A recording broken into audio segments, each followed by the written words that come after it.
Hello, everyone. Applause already. So we're done. So I'm Noah, this is Monique, and we're both from BookNet Canada. And we're going to talk a little bit about the reader experience for ebooks today, and a little bit about the reader market, because we think those things are related. So I'm going to take the first part, and I'm going to give kind of a background of some of our research activities and a little bit about BookNet. And then I'm going to pass it off to Mo, and Monique's going to talk about a study we did that looked at the actual usability of ebooks from the reader perspective. And we just did we did that survey just for ebookcraft, so it'll be the first time we presented or talked about that data at all. So, okay? Good? Yeah. Good, okay. So I'm going to start. I'm Noah, I'm the CEO of BookNet Canada. I think most of you know who I am.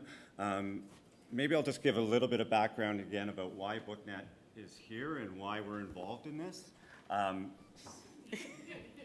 I always think I'm too loud. So BookNet Canada is a standards, research, and technology organization. We're a not-for-profit. We're sponsored partially by the Department of Canadian Heritage through the Canada Book Fund. We build and offer services and education symposiums like this, but really we offer a lot of services back to the publishing and retail and library community here in Canada. So services like Nielsen or NPD BookScan in the US, that's built and run by the industry here in Canada as a not-for-profit, and that's BookNet Canada that runs those services. We also have a research division, so we do research on consumer behavior, publisher use of technology, libraries, and how readers experience books through technology. And so we've done that for quite some time. So we're going to touch on pretty much all of those topics. We do really a lot of market research too. So and I'm going to try and bring some of that in because again, we've heard the reader mentioned a lot today, but this is about the reader, right? And so I want to talk about one reader for a second. That's me. I am your target audience, people. I am a 100% digital reader. If I can't find it in digital, I don't read it. I'm exactly the opposite. And I used to be a buyer for a bookstore, a print bookstore for many, many years. So I had a collection of books that you could not believe. And then I moved a bunch of times, and I kept putting them into boxes, and then I would never take them out of the boxes. And then I realized I didn't really need those books as an object anymore. And so my house has very few books in it now, but I've worked in the book industry for almost 32 years. So it's kind of a big change for me, but I'm a 100% digital reader. I'm almost 75% on my smartphone, 25% on my tablet, and I'm an Android person. So Mo's going to talk a little bit about how that breaks down. I mostly purchase my ebooks. I'm a buyer of ebooks, and what I've actually seen in my behavior that's changed is since smartphone reading's become a thing, I buy more books than I ever bought before. I buy more books digitally than I ever bought as a print reader. I do use the library quite a bit, but I buy really, really a lot of my books. And we're going to talk about why, but it's behavior. And so I'm an equal opportunity purchaser too. I purchase on all the platforms that are not Apple. So I purchase from Amazon, Kobo, and Google Play Books primarily, but I purchase also direct from publisher quite a bit when I can. What do I love about ebooks? I love, probably the biggest thing for me is portability. I travel really a lot for work. I also take transit a lot in Toronto, and I always have my smartphone with me. So the ability to have my collection, that's a huge win for me. The other thing is immediacy. Being able, and this has already been talked, and Maria talked about it from the library side, being able to get that book right when I need it, right when I'm thinking about it, and add it to my collection, that's a huge, huge win for me. What do I hate about ebooks? Because it's not all roses out there. There are some thorns. So price. Price is, for many of the books I want, the price is still very, very high. I won't go too far down that road. For the fiction books I read in ebook, I can't lend them to my mom. That disappoints me a lot. We used to do that a lot in print books, so I've had to change. And now, actually, maybe the publishers love it because I buy a digital copy and then I buy a print copy and I send the print copy to my mom, right? So The other thing that I kind of hate is I'll never get picked for one of those scene reading articles. Do people know what those are? Here in Toronto, the Toronto Star has a book article every Saturday, book section every Saturday, and in that they pick 4 people that they found on the streets in Toronto and the books they're reading. And they take a photo of them, it's all quite nice, they're holding the books, they say what they do, they say why they're reading that book and why they like it. Well, because I read digitally, I'm never going to have that photo taken, and it disappoints me. That's me. I am your target audience. Let me talk a little bit about the data we gather. So a lot of what we gather is survey data, and that is good and it's bad. It allows us to get a lot of responses and do a wide range of Canada for a relatively cheap price. But it has some bias because we're picking people who will answer surveys, and will answer surveys online primarily. So keep that in mind as we're going through this. We do a reading study every year, and I'm going to touch a little bit on that. So every year we ask Canadians about their reading habits and how it fits in to their other leisure activities. We ask a consumer study every quarter. So we have probably one of the longest running consumer book buying surveys that I know about, definitely the longest one in Canada. And every quarter we ask 750 Canadians about their buying habits, why they purchased the book, the format they purchased, where they purchased, how much it was, what they thought of it, why they bought it. All of this information, we aggregate it all up. So I'm going to present some of that today too. We also do ad hoc research whenever we can afford it and whenever the industry asks us to do it. So we do ebook usability studies, we do audiobook studies, we do Canadian reading, we do lots of different studies, and we'll fold some of that data in today too. And then, as I mentioned, BookNet collects all the POS data for print book sales in English-speaking Canada at the ISBN level every week. So we have a pretty good idea about what's going on in the print book market, and we can use that to kind of lay on top of the research data we get in the ebook market to get a very good picture of user behavior and market behavior. So that comma is placed there on purpose. Sorry, there's going to be a lot of data, and sorry, it's Canadian data, and I'm apologizing because I'm Canadian, right? That's what we do. So we'll move on here, but it is going to be a lot of slides, so bear with me for a minute. So I'm going to start with acquisition. So this isn't how much people buy in Canada. This is where they acquire the books they acquire. So we asked them, where do you acquire books? And they've told us. Amazon is number 1 in pretty much every survey we do in Canada. This is acquisition too. This is both reading from library and torrent sites and things like that, and purchase. So it's not just purchase. So Amazon's number 1. Google with an asterisk, which I'll come back to in a second, is number 2. Kobo's number 3. Library's number 4. And then Apple, and then torrent sites, which I didn't put up there. So Google with the star is because I think a lot of our respondents are conflating Google Play and Google, the search engine, right? And so they search for a book and they get it, and they say, oh, I got it on Google. Consumers are not very smart sometimes. The purchasing landscape for ebooks in Canada looks very, very similar to this. It's Amazon, Kobo, Apple, Google. That's the purchasing landscape. We're lucky in Canada, or I think we're lucky in Canada anyway. We have 2 very, very strong ebook retailers in Amazon and Kobo, and they're very close in market share for the Canadian landscape. So that's quite different than some other countries. I was looking through this data, and I'm always curious. So I love playing with data. So I tried to segment the data to look at just those people who read more than 60% in digital, right? So this is a mix of everyone who reads in every format. But the order comes out virtually the same. When you go to people who read mostly digitally, Kobo jumps ahead of Google. And that's really the only change there. So people who read really a lot of digitally read pretty much or acquire their books from the same platforms. So when we look at the formats that they actually read, we've asked them what percentage of reading they do in the different formats in Canada every year. And so 67% of reading is done in print format, 28% in digital, or 24% digital, and 9% is audiobook. Okay? And then when we look just at ebook readers, we obviously see ebook readers jump ahead of print book, percentage-wise, we see it jump ahead of print book, but ebook readers still read a lot of print too, right? So that is an interesting thing. There was 41% of our readers that read 60% or more in just digital formats. So when we look at purchasing, Canada breaks down like this for the last 3 years. So print is by far the dominant purchased format, but ebooks are hanging steady at around 20% or so of our market in purchases. Okay? And this is units, not dollars. And then audio seems quite low. Again, this is a little bit where surveys kind of go wrong and where consumers maybe don't know exactly the question we're asking. So I'm putting the fault on them, not us. But it has to do with the fact that a lot of people don't think of streaming audio subscriptions as purchasing the audio book, right? So when we ask that, it kind of falls off. We do ask subscription questions, but we don't get great answers there. Ebook sales have bounced back quite a bit this last year. So we saw a bounce down, and you probably heard about a lot of that in the media, and you can see it there on the graph. But we've seen it bounce back, and every quarter last year was higher than the previous quarter in the year before. And when we look at the product mix that they're buying, it's a lot of self-published stuff. But the numbers are not down, as we hear in a lot of media. They're actually up, just slightly up, but still up.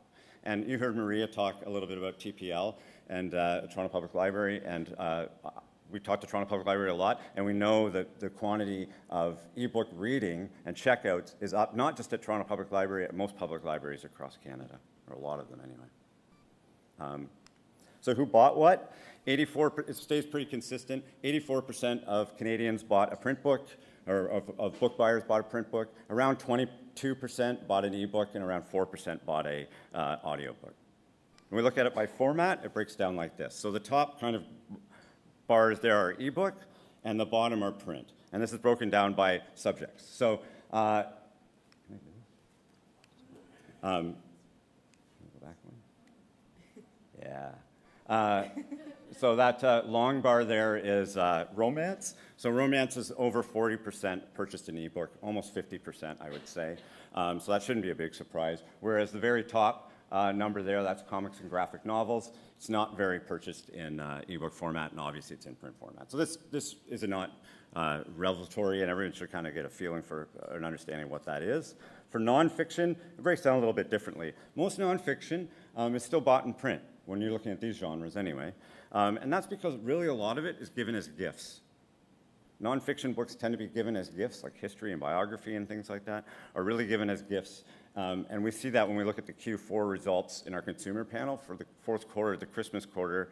Really a lot of the books, the nonfiction books, books in general, are bought in print and are given as gifts. A quarter of all books purchased, all print books purchased anyway, are given as gifts. So if we took out Q4 from here, we would actually see those ebook numbers jump up.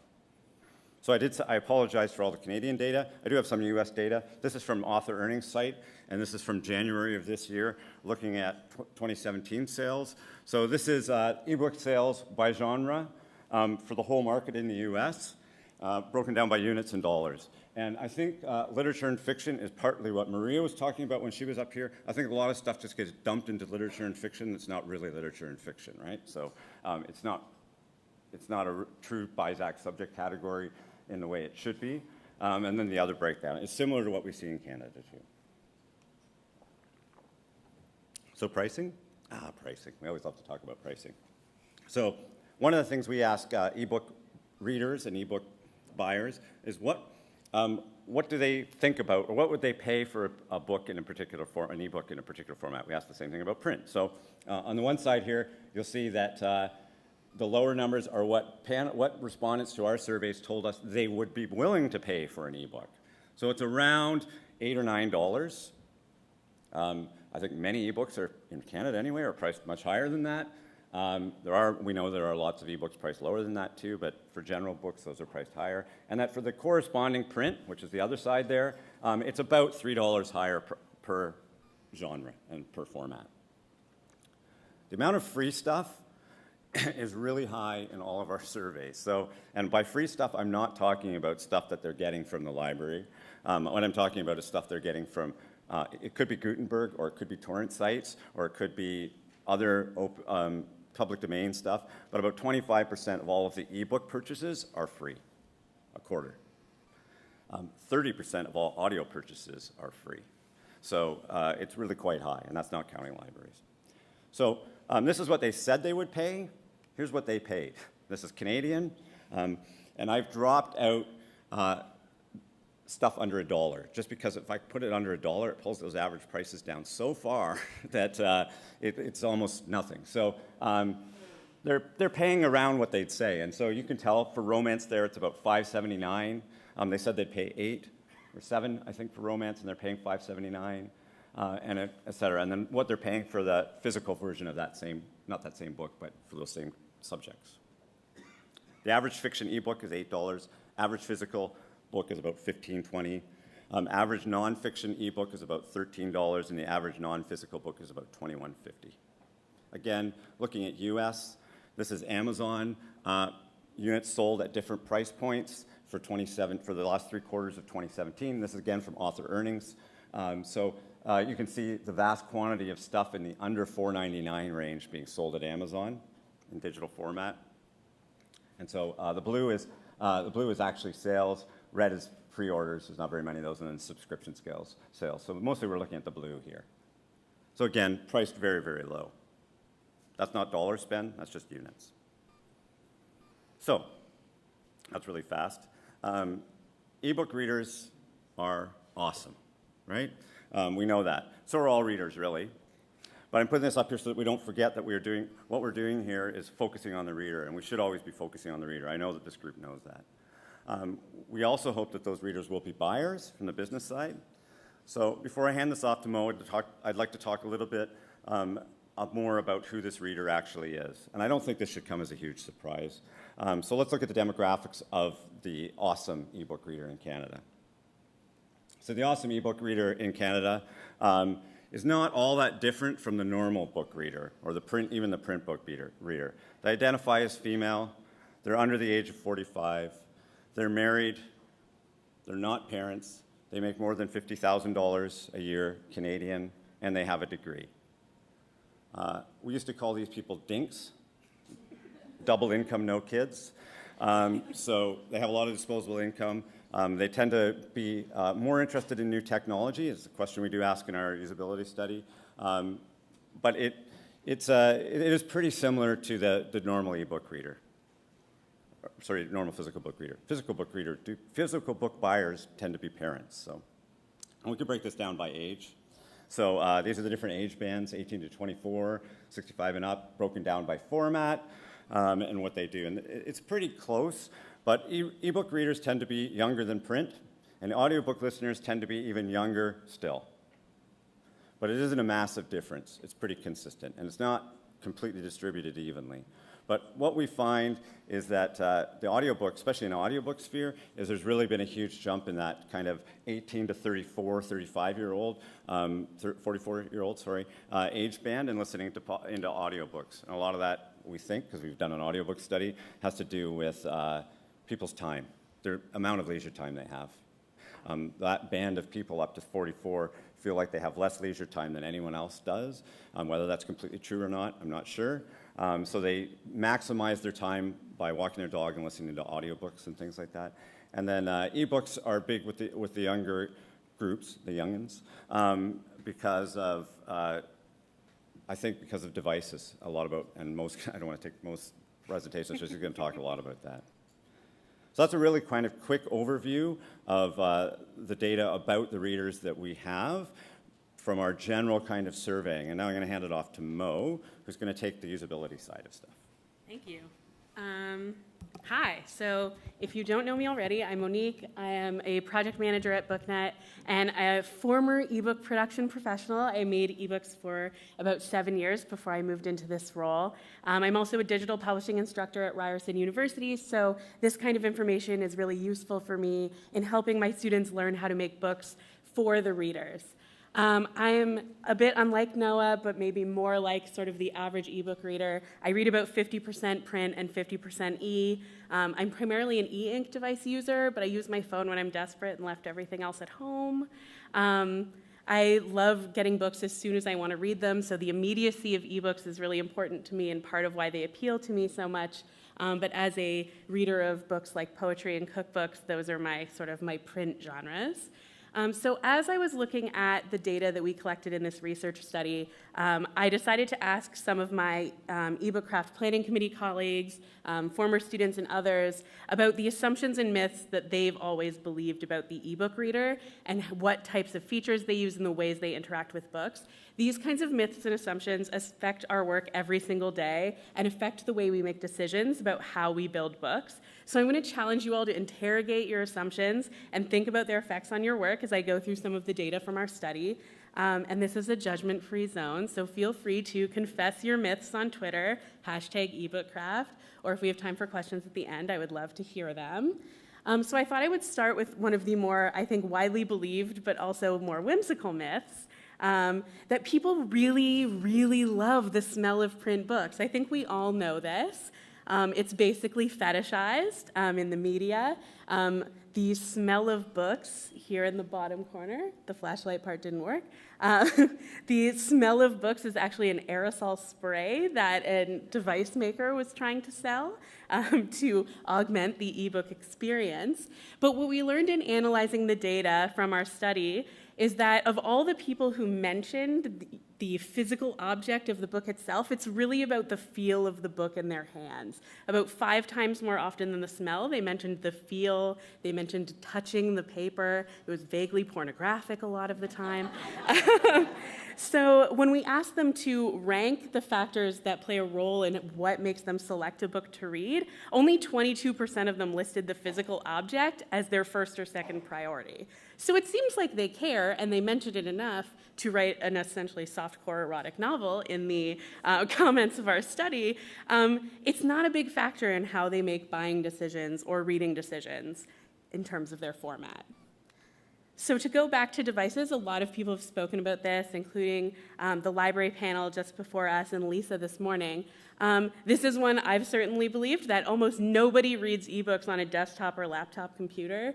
I've always thought it was pretty inconvenient and one of the least sort of enjoyable reading experiences. When we look at device ownership from our leisure study data, the top line here is for any readers, and the bottom line for each device is ebook readers. So you can see tablets here are kind of high ranked, around 60 to 68%. Dedicated e-readers have the largest gap between readers and e-readers, which you might expect. And smartphones, obviously the most owned at 85 to 90% across those two groups. Ebook readers in general tend to own smart devices more than the average reader. But if we dive into the usability study that we did and look at the devices more closely, this slide shows the percentage of a reader's reading activity that they do on each of these devices. The tablet on the left was the highest scoring device at almost 62%, but computers, that worst reading experience that I always believed, is actually ahead of e-ink readers, a device actually designed to read books on.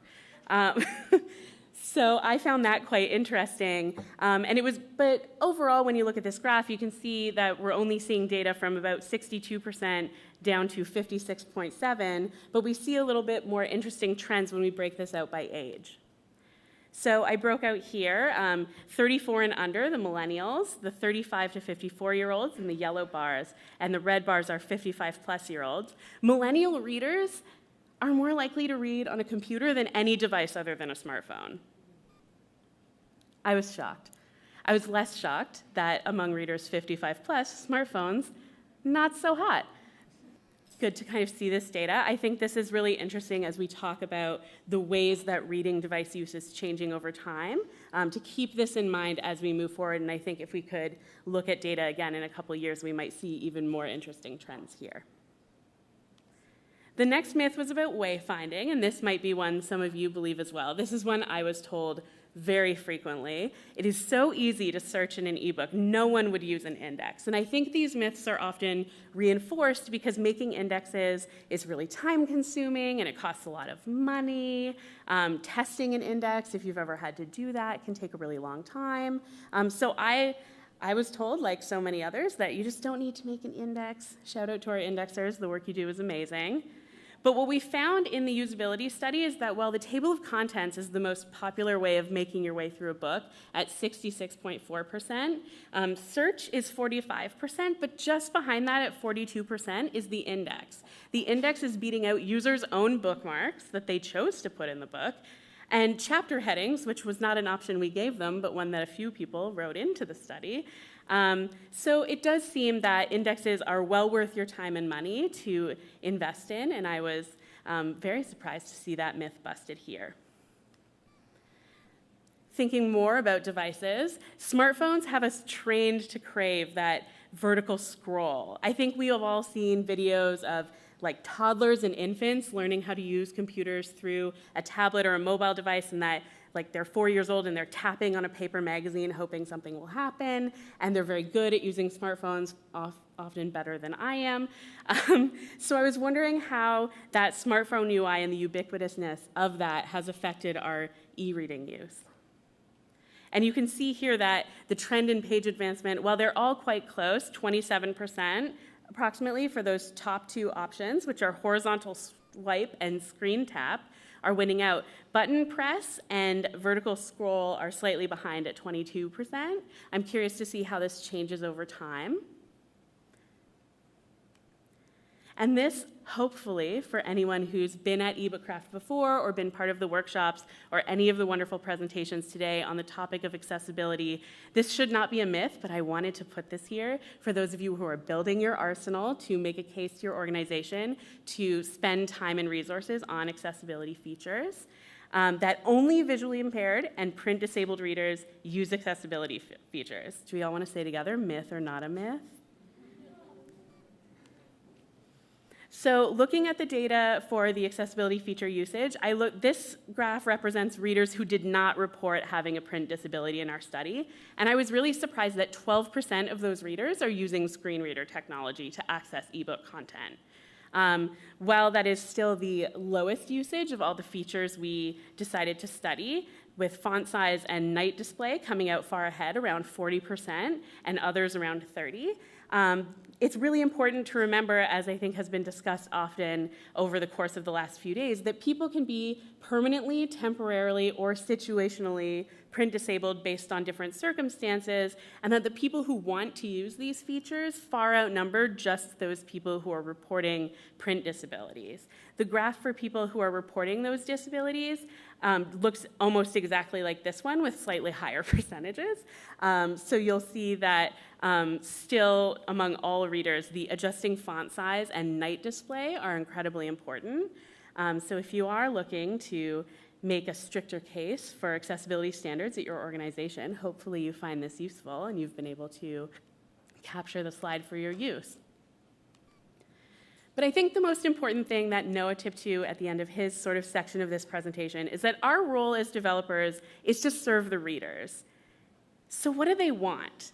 And the last question we asked in the study, when they weren't writing soft erotic novels about the touch and feel of books in their hands, they told us a lot about what they want out of books, and out of ebooks specifically. So some of the first things they want is that they want better highlighting features across all devices. I was really shocked to see this come up so often, especially in relation to e-ink devices. They want those features to be easier to use, less hidden, and more functional. Anecdotally, I know a few people who take photos of their e-ink reader with their smartphone when they want to save a passage. That seems crazy. So there is apparently a very high appetite for that. And they also want the option to be able to read without interruption. They want a notification-free experience on their Wi-Fi and data-enabled devices. I know they could just switch it to airplane mode, and I'm sure they know that too. But what they actually want is for them to not have to make that decision. And that kind of feeds into some other data that we learned through these write-in responses. Other things readers want are more robust and creative navigational features. A lot of the responses mentioned wanting to be able to flip back and forth through a book more easily. And this could be done a number of ways. I think looking at the ways we semantically use HTML in an EPUB file might give you some clues to extra levels of navigation you could add to a table of contents, that most popular method of wayfinding, to give people more ways to dig into specific sections of books. And also just anticipating their needs based on the context of the content you're providing them in your EPUB file. If there's something that they're going to have to flip back to often, maybe a family tree in a big intergenerational saga, or some maps if the geography of an area is particularly important, being able to give them opportunities to move back easily to that content, I think is really important and would make their experience better. Seamlessness in use and purchase. This kind of flips back to kind of being able to, without having to go through the effort of setting their device into airplane mode, allowing them to just enjoy the book experience and limiting the amount of time and effort that goes into the acquisition of the book that they're going to read to the reading experience itself. That means they want files that will work on all their devices. They want long battery life on their device so that their reading is not interrupted. We're competing with experiences that are easy. We're competing with them potentially just waiting for the mail and then opening a package and reading a book, going to a store or a library and picking out a book to read, or opening Google and just typing something to read about, or opening Netflix and YouTube and letting it decide what you get to watch and letting it autoplay for hours. So we need to beat that experience. And I think something we all know as we got into books, most of us, I'm sure, because we love to read and be transported by a story, is that that's what our readers want the most. Good ebook design should be invisible. I hate to tell you all this, but the best case scenario is that the work we do never gets noticed. We want a reader to have an incredibly easy reading experience.